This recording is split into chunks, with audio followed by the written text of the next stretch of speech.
العالمين والصلاة والسلام على أشرف الأنبياء والمرسلين سيدنا ونبينا وحبيب قلوبنا وشفيع ذنوبنا وطبيب نفوسنا مولانا ومولى الثقلين جد الحسن والحسين أبي القاسم المصطفى محمد. اللهم صل على محمد وآل محمد وعلى آله الذين أذهب الله عنهم الرجس وطهرهم تطهيرا. اللهم صل على محمد وآل محمد لا سيما على الإمام المنتظر والحجة الثاني عشر واللعنة الدائمة الباقية على أعدائهم ومنكري فضائلهم ومصائبهم وغاصبي حقوقهم من الأزل إلى قيام يوم الدين. أما بعد، فقد قال الله سبحانه وتعالى في محكم كتابه ومتقن خطابه وقوله الحق وهو أصدق القائلين. بسم الله الرحمن الرحيم. رب لا تذر على الأرض من الكافرين ديارا إنك إن تذرهم يضلوا عبادك ولا يلدوا إلا فاجرا كفارا. صلوات. اللهم صل على محمد وآل محمد. مومنین اور مومنات کرام، السلام علیکم ورحمۃ اللہ وبرکاتہ. سب سے پہلے اپنی ذات کو، اپنی نفس کو، اور اس کے بعد آپ تمام مومنین اور مومنات کو تقوی الہی کی نصیحت اور وصیت کرتا ہوں، اور پروردگار عالم سے یہ التجا کرتے ہیں کہ بار الہ تجھے واسطہ ہے محمد و آل محمد کا، ہمیں اپنا بہترین تقوی اختیار کرنے والوں میں سے شمار فرما، اور اس تقوی کو اختیار کرنے کی راہ میں جو رکاوٹیں ہیں ان رکاوٹوں کو دور فرما، اور ہماری زندگی ایک ایسی زندگی قرار فرما کہ جو تو ہمیں گزارتے ہوئے دیکھنا چاہتا ہے.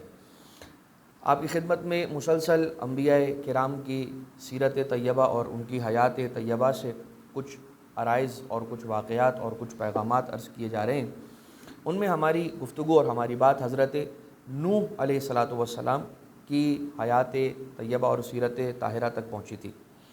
حضرت نوح علیہ السلام کے نام نامی اسم گرامی کے حوالے سے یہ عرض کیا گیا تھا کہ چونکہ آپ نوح آپ کا نام نہیں ہے، لقب ہے آپ کا نوح، کیونکہ نوح نوحہ سے نکلا ہے، اور کثرت کے ساتھ رویا کرتے تھے حضرت نوح علیہ السلام. دونوں اعتبار سے روایت ملتی ہے. اہل بیت اطہار علیہ السلام سے بھی اٹیچڈ اور ریلیٹڈ اور کنیکٹڈ یہ بات ملتی ہے کہ چونکہ ان کے غم میں، اور آپ کو جیسے بیان کیا جاتا تھا حضرت نوح علیہ السلام کو کہ آپ ہی کی اولاد میں سے ایک وہ آنے والا ہے کہ جسے 3 دن کی بھوک و پیاس کے ساتھ شہید کر دیا جائے گا، تو امام حسین علیہ السلام سرکار کی مصیبت کو یاد کر کے حضرت نوح علیہ السلام رویا کرتے تھے. اس کے علاوہ حضرت نوح علیہ السلام کا جو نوحہ تھا وہ اپنی قوم پر، ان کی حالت زار پر نوحہ تھا کہ جو حضرت نوح علیہ السلام فرمایا کرتے تھے اس اعتبار سے کہ آپ کی قوم ہدایت کے راستے پر نہیں آ رہی تھی. یہاں تک سو مت سو حضرت نوح علیہ السلام، نام آپ کا عبد الغفار، عبد الشکور یا دونوں، البتہ حضرت نوح علیہ السلام روتے روتے، حضرت نوح علیہ السلام بھی ظاہر سی بات ہے انسان ہی تھے، تو ایک مرتبہ آپ بالکل تھک ہار گئے، اور پھر آپ نے وہ جملے کہے کہ جسے قرآن کریم نے یہاں پہ ریکارڈ کیا اور نوٹ کیا ہے، اور جو سورہ نوح ہی کی، یعنی پورا قرآن کریم کا ایک سورہ ہے کہ جو حضرت نوح علیہ السلام کے نام پر نازل ہوا ہے. تو حضرت نوح علیہ السلام کے نام کے سورہ نوح کی آیت نمبر 26 اور 27 کے اندر یہ بات موجود ہے کہ جسے ہم نے سرنامہ کلام میں بھی تلاوت کرنے کا شرف حاصل کیا. خدا تعالیٰ ارشاد فرماتا ہے بسم اللہ الرحمن الرحیم، رب لا تذر، یہ جملے حضرت نوح کے ہیں، اے رب، اے میرے پالنہار، پالنے والے، لا تذر علی الارض من الکافرین دیارا، کہ زمین پر، روئے زمین پر اے پروردگار ایک کافر کو بھی مت چھوڑنا. یہ حضرت نوح علیہ السلام کہہ رہے ہیں کہ جو نجی اللہ ہیں، کہ جو اللہ کی نجات جن کے ذریعے سے پروردگار نے اپنے بندوں کو عطا کی، وہ نوح علیہ السلام کہہ رہے ہیں رب لا تذر علی الارض من الکافرین دیارا، کہ اس روئے زمین پر ایک کافر کو بھی زندہ مت چھوڑنا، اور اس کے بعد اس کی ریزننگ بھی دے رہے ہیں، اس کو جسٹیفائی بھی کر رہے ہیں، کہہ رہے ہیں انکا انتظرہم، اس لیے کہ اگر تو نے انہیں چھوڑ دیا، ایک کافر کو بھی چھوڑ دیا اگر روئے زمین پر، یضلوا عبادک، وہ تیرے بندوں کو، تیرے عباد کو ضلال، گمراہی کی طرف لے کر جائیں گے، ولا یلدوا الا فاجرا کفارا، اور ان کی نسل سے یہ جو کافر ہیں اب، اور جو میرے اتنے سمجھانے کے بعد بھی 850 سال کی سادی زندگی اور 950 سال کے آس پاس، 900 سال 750 سال کے آس پاس کی حضرت نوح علیہ السلام کی تبلیغ کی زندگی جو گزری ہے، اس کے بعد حضرت نوح علیہ السلام تھک ہار کر یہ فرما رہے ہیں کہ اے پروردگار، اگر تو نے کسی کو ایک کو چھوڑ دیا تو یہ دو کام کریں گے، نمبر ایک یہ تیرے دوسرے بندوں کو گمراہ کریں گے اور ان کو راہ حق سے ہٹائیں گے، دوسرا یہ کہ میں دیکھ رہا ہوں، حضرت نوح علیہ السلام یہ کہہ رہے ہیں ولا یلدوا الا فاجرا کفارا، اور ان کی نسل سے سوائے کافر اور فاسق فاجر کے کوئی پیدا نہیں ہونے والا ہے قیامت تک، اس لیے انہیں ختم کر دے، انہیں قتل کر دے۔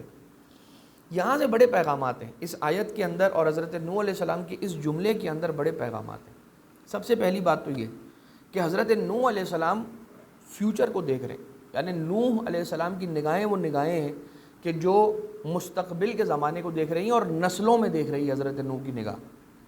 حضرت نوح علیہ السلام نسلوں میں دیکھ رہے ہیں اور دیکھ رہے ہیں کہ اے پروردگار، یہ جتنے کافر اب بچ گئے ہیں، جو اب آ ہی نہیں رہے ہیں راہ حق پر، ان سے سوائے فاجر اور کفار کے اور کوئی باہر نہیں آئے گا، لہٰذا انہیں ختم کر دیں۔ معنی یہ ہوئے کہ اب کسی ایک کافر کو اس لیے برداشت نہیں کرنا پڑے گا کہ اس سے کوئی مومن پیدا ہونے والا ہے۔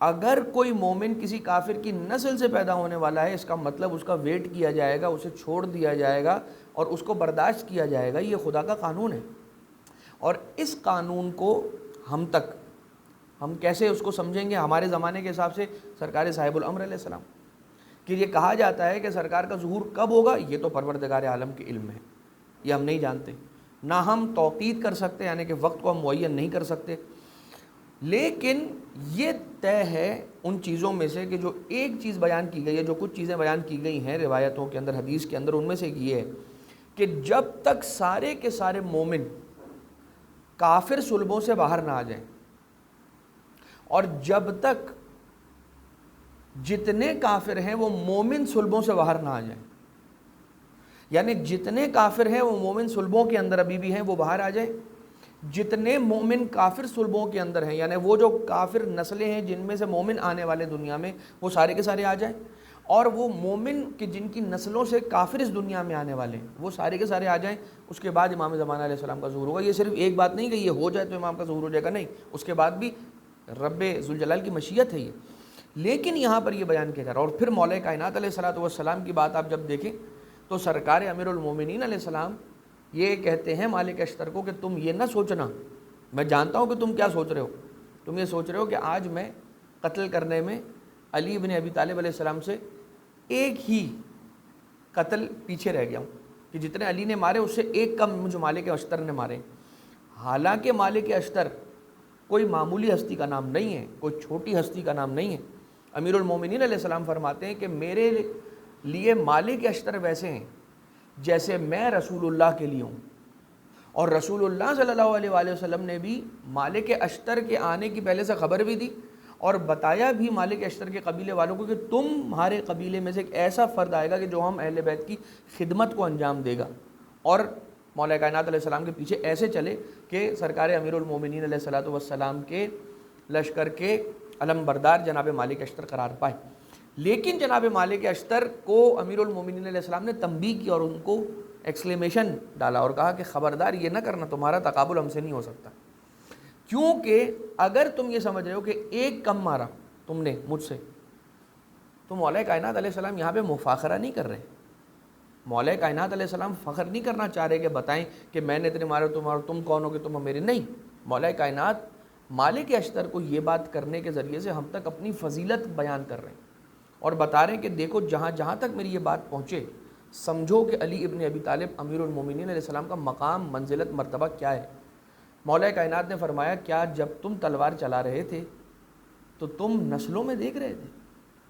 مالک اشتر نے کہا نہیں مولا، میں نسلوں میں تو نہیں دیکھ رہا تھا، میں تو دیکھ رہا تھا کہ کافر ہے کافر کی فوج سے جو سامنے آ رہا ہے بس اس کو اڑا دیا جائے، قتل کر دیا جائے، اس کے گلے پر خنجر اور تلوار چلا دی جائے۔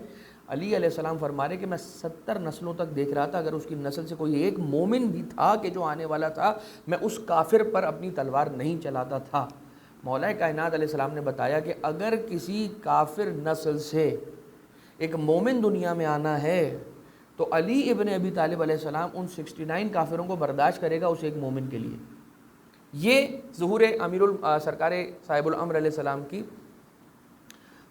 اسباب میں سے ایک سبب ہے کہ جس کو بیان کیا جاتا ہے کہ جب تک کافر صلبوں سے ایک ایک مومن باہر نہ آ جائے، جب امیر المومنین کی تلوار کسی ایسے کافر پر نہیں چلی کہ جس کی نسل سے مومن آنے والا تھا، تو جو امیر المومنین علیہ السلام کا وارث ہے امام زمانہ علیہ السلام، جب وہ تشریف لے کر آئیں گے اور ان کے آنے کے بعد سرکار کی ایک دعوت ہوگی کہ مولا یہ فرمائیں گے کہ جو ایمان کے راستے پر، دین حق کے راستے پر آنا چاہتا ہے آ جائے، نہیں آئے گا تو پھر تلوار چلے گی۔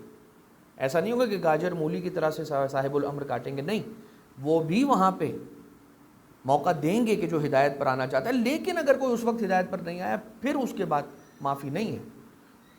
لیکن اس کے لیے یہ ضروری ہے کہ پھر کسی کافر کی نسل سے کوئی مومن نہ آ رہا ہو۔ اس لیے جب تک کوئی مومن کافر نسل سے باقی ہوگا، علیکم السلام ورحمۃ اللہ، اور وہ آ نہ جائے گا اس دنیا میں، تو پھر سرکار صاحب الامر علیہ السلام کا ظہور ہوگا۔ بہرحال اب ذرا یہ دیکھیے کہ امیر المومنین علیہ السلام کا جملہ دوبارہ سے میں اس کی طرف آپ کو لے کے جانا چاہوں گا کہ صفین کی وہ رات، کہ جب وہ تلوار چلی امیر المومنین کی، کہ جس کی رفتار روشنی کی، لائٹ کی رفتار سے زیادہ تھی، تو جناب امیر المومنین علیہ السلام کا جملہ جا کر آپ روایت میں دیکھیے گا، مولا نے فرمایا کہ میری تلوار ان نسلوں میں دیکھ رہی تھی، امیر المومنین علیہ السلام نہیں۔ علی تو بڑی بات ہے، مولا کائنات کی جو ذوالفقار ہے، خود ذوالفقار کیا شے ہے؟ ذوالفقار صرف تلوار ہے یا اللہ کی مخلوقات میں سے ایک مخلوق ہے کہ جسے پروردگار نے آسمانوں پہ کئی سالوں پالا، اپنے حجاب رحمت میں پلتی رہی؟ وہاں پر جب آسمانوں پہ ذوالفقار امیر المومنین علیہ السلام تھی، وہاں پر کس کس سے کیا کیا گفتگو کرتی رہی، یہ روایتیں موجود ہیں۔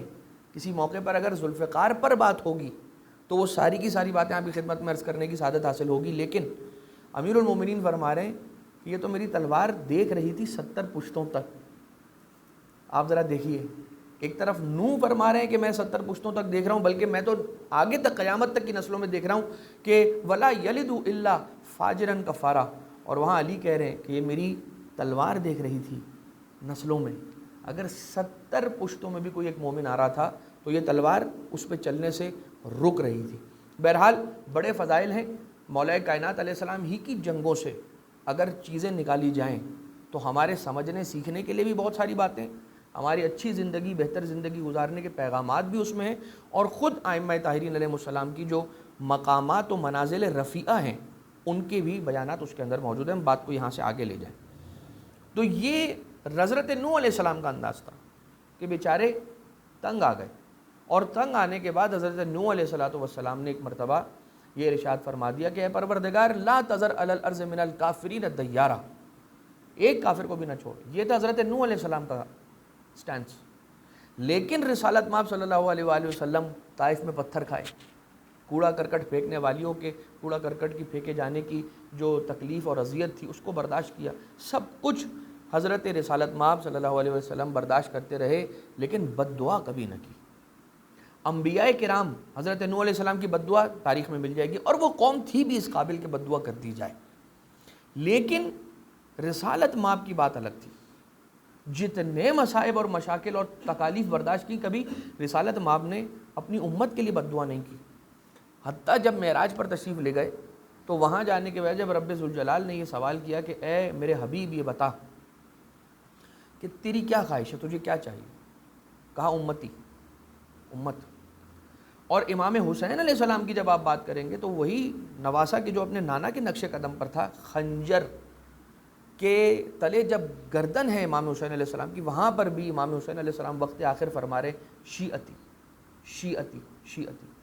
اور وہی امام حسین جو وقت آخر شیعہ کو یاد کر رہے ہیں، وہی رسول اکرم علیہ السلام جو اپنی امت کو معراج کے سفر پہ اپنی اولاد کو نہیں یاد کر رہے، اپنی امت کو یاد کر رہے ہیں. اور یہ امت یہ کہتی ہے کہ یہ دین اب آؤٹ ڈیٹڈ ہو چکا ہے، نعوذ باللہ من ذالک. ہم 2025 میں گزار رہے ہیں زندگی، 21ویں صدی کی یہ بات کر رہے ہیں، اور آپ دیکھیں دنیا اے آئی اور روبوٹکس کو دیکھ رہی ہے اور ڈیٹا سائنسز کے اندر جا رہی ہے، اور آپ کہاں پرانی باتیں لے کر بیٹھے ہیں مولانا صاحب. مسئلہ یہ ہے کہ یہ پرانی باتیں پرانی تو ہیں کیونکہ آئی تھی پہلے، لیکن صرف پرانے زمانے تک کے لیے نہیں آئی تھی. آئی تھی بہت پہلے اس لیے پرانی ہے، لیکن کبھی آؤٹ ڈیٹڈ ہونے کے لیے نہیں آئی تھی. یہ جو باتیں جو اسلام کے قوانین ہیں یہ قیامت تک جانے کے لیے آئیں، اس لیے کہ یہ دین اب ایسا دین ہے کہ جو فل اینڈ فائنل دین آ گیا. یہ جو کتاب ہے یہ ایسی فل پروف کتاب ہے کہ جو فل اینڈ فائنل آخری زمانے تک قیامت تک جانے کے لیے آئی ہے. تو اس کو ڈیزائن اس طرح سے کیا ہے کہ یہ قیامت تک جا سکے. یہ جو دین ہے ہمارے پاس یہ the best code of conduct and the best code of life ہے، اسی لیے کیونکہ اس کو ڈیزائن اس طرح سے کیا گیا ہے کہ یہ سٹے بیک کر سکے ٹل دی ڈے آف ججمنٹ. قیامت تک کے لیے اس کو ڈیزائن اس طرح کیا گیا. اگر یہ نہ ہوتا تو آج یہ کہنے والے ہمارے سامنے ویسٹرن اسکالرز ہو جائیں یا جو جن کا تعلق اسلام سے نہیں ہے، کہیں پر بھی مذہب سے جن کا تعلق نہیں ہے، یعنی جو ایتھیزم کی گہری وادیوں تک بھی جا کے اس کا سفر کر کے واپس جب آتے ہیں تو وہ یہ کہتے ہیں کہ ہمیں اگر روحانی سکون کہیں ملا ہے تو وہ صرف اور صرف دین مبین اسلام میں ملا ہے. جو سکون اسپرچولیٹی، آپ دنیا میں جا کر دیکھ لیجئے، لوگ hundreds of thousands of dollars خرچ کرتے ہیں صرف ایک چیز کو حاصل کرنے کے لیے، اور وہ ہے تسلی، سکون، تسکین، اطمینان، ایک گڈ سلیپ. صرف ایک اچھی نیند اور ایک اطمینان اور سکون کی کیفیت کو حاصل کرنے کے لیے لوگ اس دنیا کے اندر ہزاروں کروڑوں خرچ کر دیتے ہیں. لیکن وہ قدر کسے ہوگی؟ جس نے اسے محنت کر کے حاصل کیا. اس لیے ان لوگوں کی بات بیان کی جاتی ہے کہ جو نہیں تھے اسلام پر اور بعد میں آئے. چلے اب ہم بات بہت اس کو اگر ایکسپینڈ کریں گے تو کہاں سے کہاں چلی جائے گی یہ بات. اب جب آپ حضرت نوح علیہ السلام کو جب انہوں نے یہ بد دعا کر دی، رسالت میں آپ نے نہیں کی، خیر وہ تو کیا بات ہے، سردار انبیاء ہیں. حضرت نوح علیہ السلام نے جب بد دعا کی تو پروردگار عالم نے کہا ٹھیک ہے، اوکے، آپ نے بد دعا کر دی، میں سننے کے لیے بیٹھا ہوں. آپ نے کہا کہ مان لو، توحید کے پیغام کو نہیں مانو گے تو وہ عذاب آ جائے گا جس کا وعدہ کیا ہے. آپ مانگ رہے ہیں وہ عذاب کی جس کا میں نے وعدہ کیا ہے، اوکے وہ میں بھیج دوں گا، لیکن اتنی بھی جلدی نہیں. آپ جائیے اور کھجور کے درخت لگائیے، پہلی کراپ جب ہو جائے تو پھر ہم بات کریں گے. یعنی جب پہلا اس کا پھل اترے کھجور کا تب ہم گفتگو کریں گے. پہلا پھل اترا، پہلی کراپ کٹی، خدا نے کہا ایک کراپ کا اور انتظار کرو. دوسری کراپ کٹی، انتظار کیا. جب دوسری کراپ کٹی پروردگار عالم نے کہا ایک اور کراپ کے کٹنے کا انتظار کیا جائے گا. وہ کراپ بھی کٹی، یعنی جو کھجور تھے وہ اترے.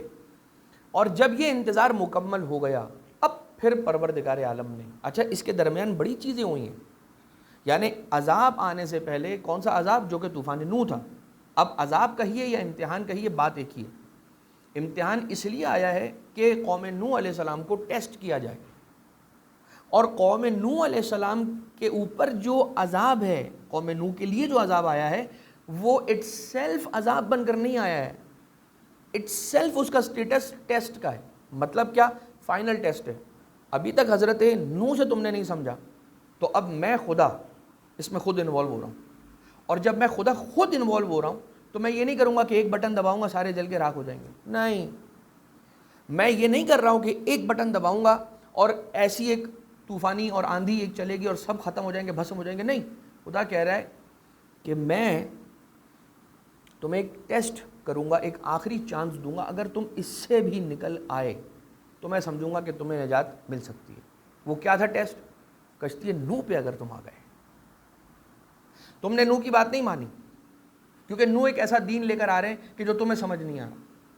تمہیں سمجھ نہیں آ رہا پر ذرا فوکس کیجیے گا، اس لیے کہ اب سمجھ ہی کی طرف اور لاجک ہی کی طرف بات آ رہی ہے کہ تمہیں سمجھ نہیں آ رہا. وہ جو کچھ بھی لے کر آ رہے ہیں وہ تمہارے دماغ میں نہیں بیٹھ رہی بات.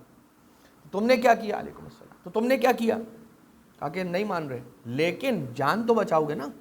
جب جان پر بن آئے گی تب تو نہ چاہتے ہوئے بھی نوح کی طرف آؤ گے.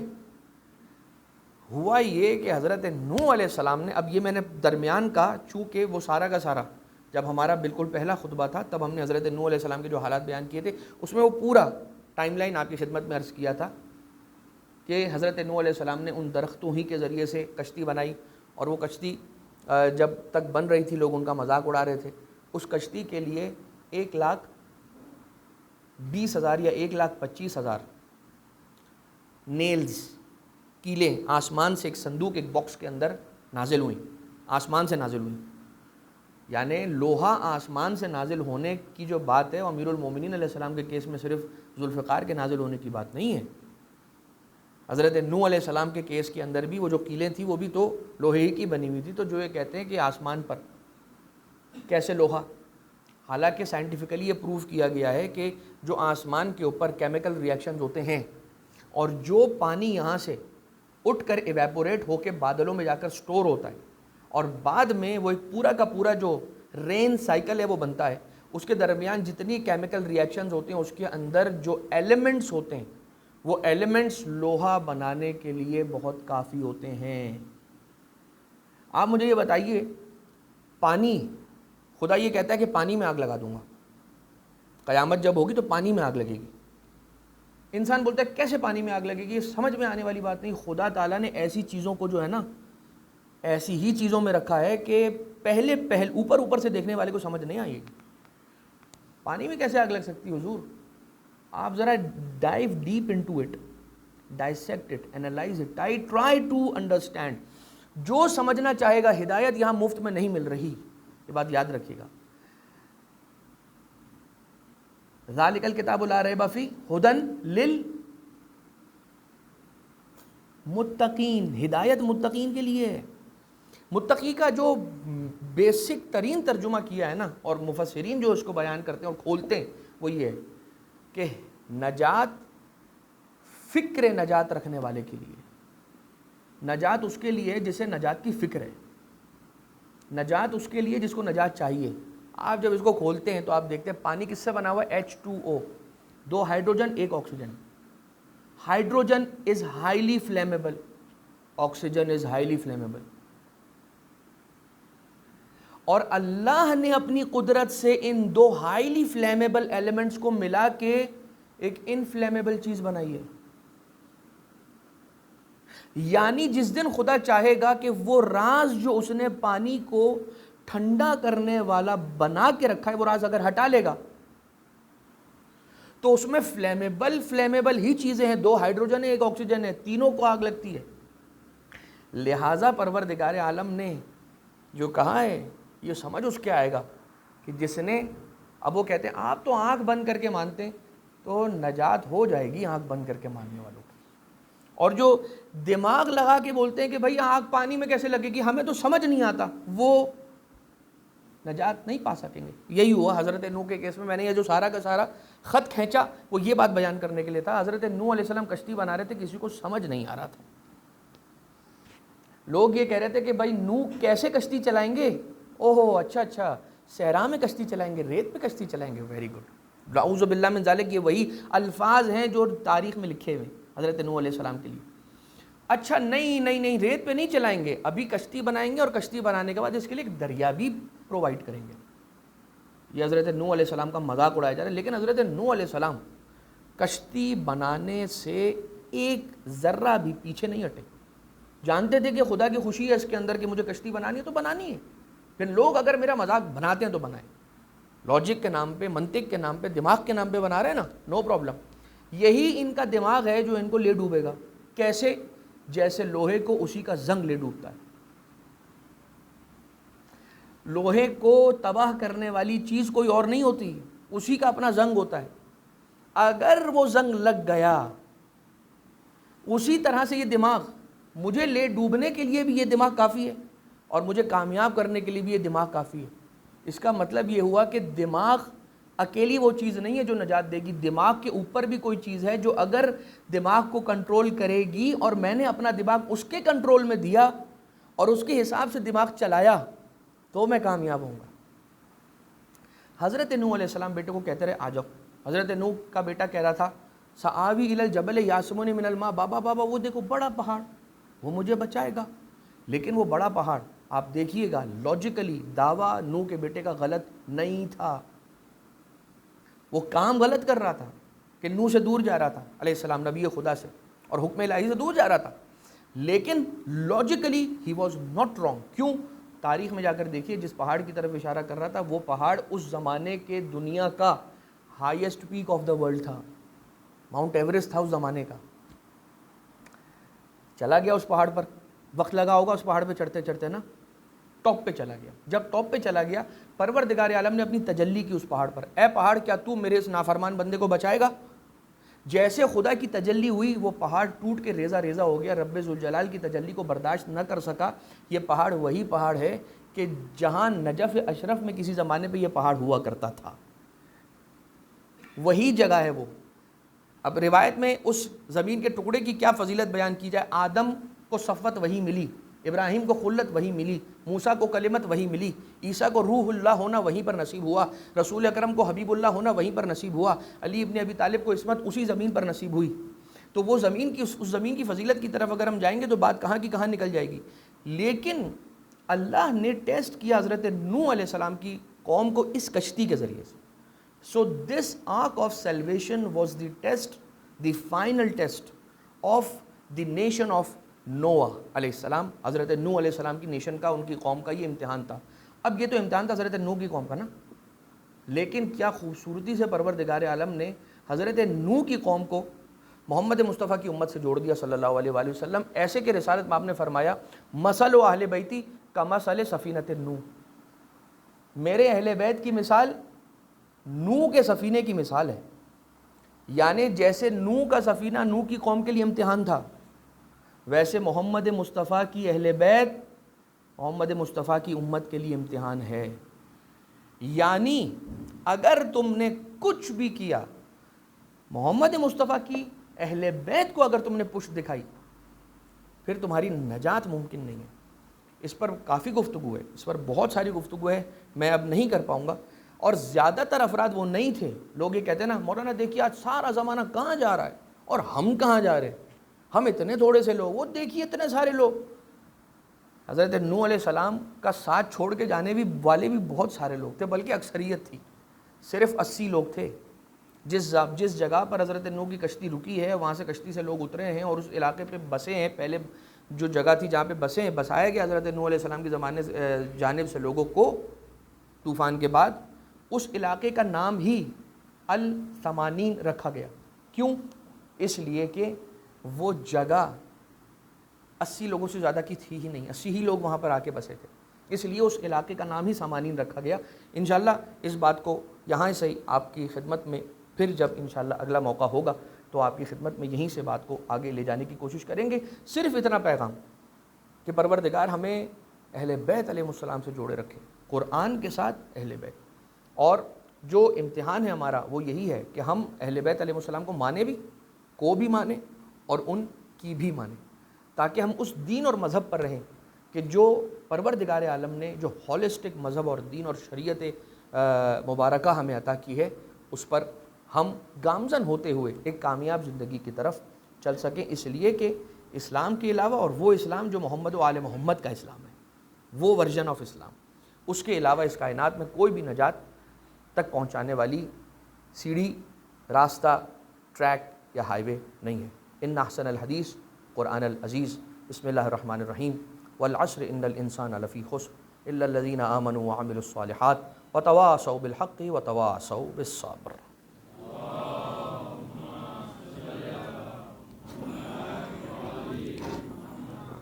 اللہم صل علی محمد علی محمد.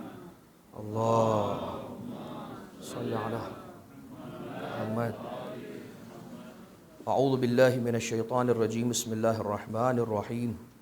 الحمد للہ الذی لا الہ الا هو الحلیم الکریم غافر الذنب وقابل التوب وهو الغفور الرحیم. سبحان من سبقت رحمته وغضبه وبسط اليدين بالرحمة. سبحان من لم يكلف نفسا إلا دون وسعها وعفى عن السيئات ولم يجاز بها. سبحان من لا يزداد على معاصي العباد إلا كرما وجودا وعلى كثرة الذنوب إلا عفوا وصفحا. نشهد أن لا إله إلا هو العطوف على العباد بجوده والعواد على المذنبين بحلمه. ونشهد أن محمدا نبيه وحبيبه سيد المرسلين وشفيع المذنبين بعثه رحمة للعالمين صلى الله عليه وآله وسلم.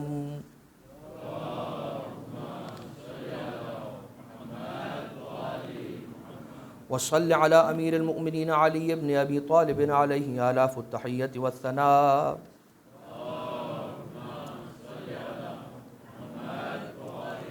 وصل على الصديقة الكبرى فاطمة الزهراء سيدة نساء العالمين.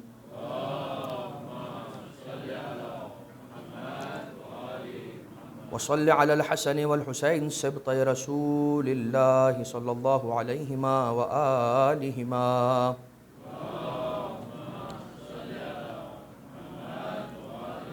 وعلي بن الحسين ومحمد بن علي وجعفر بن محمد وموسى بن جعفر وعلي بن موسى ومحمد بن علي وعلي بن محمد والحسن بن علي. اللهم صل على مولانا صاحب الزمان ماحي آثار البدع والطغيان هادم أبنية الشرك والنفاق حاصد فروع الغي والشقاق. اللهم عجل فرجه وسهل مخرجه واكحل ناظرنا بالنظرة منا إليه واجعلنا من المستشهدين بين يديه وتفضل عليه وعلى آله الطيبين الطاهرين.